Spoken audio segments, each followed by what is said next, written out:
Think about how stealthy and wise and how loyal George Washington and other Americans like myself during that day who had to follow him during those times, while George Washington and the American people who were going to be colonizing or pilgrimizing the eastern coast of the United States of America from the United Kingdom had to be in order to protect the United Kingdom and protect the United States of America, all the while overcoming, I guess what maybe I can just call the European Empire, trying to take over the Jews, ruin our church, ruin our synagogue.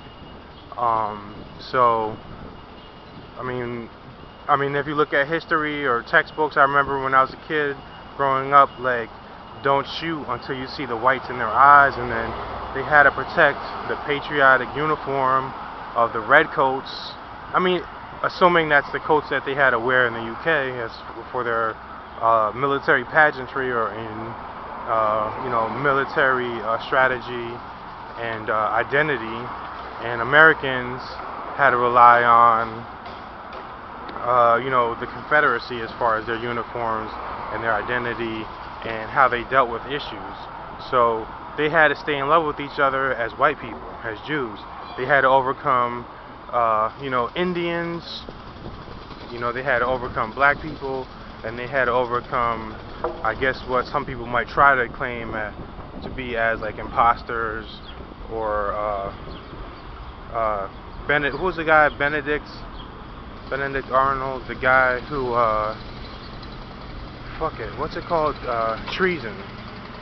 Benedict Arnold, whatever. So these were all obstacles they had to come, and then they also had to overcome issues where there was a Judean who was already in the Garden of Eden, who obviously people like myself would call an Indian or a Native American, and they all had to work together to overcome situations with like Indians who were demons trying to kill white people, and Native Americans or people who were actually Indian, if they wanted to call themselves that, or Dutch people, you know what I mean?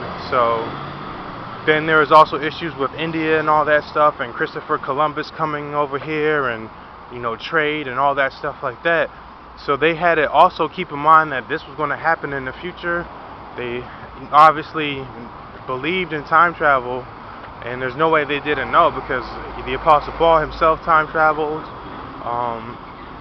So they had to work together on these issues to protect our earth and our countries, our 12 nations, with our 13th kingdom as Judea, you know what I mean? The white lion from the tribe of Judah, you know what I mean?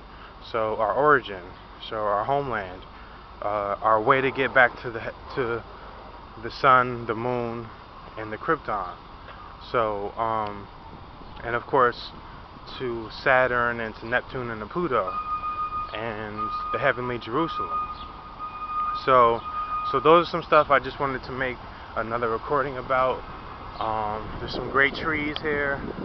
It kind of reminds me of Jurassic Park, Africa and Madagascar, and Isla Nublar, Rio de Janeiro. Great scenery for what America was before and what it's going to look like, and what life is going to be like.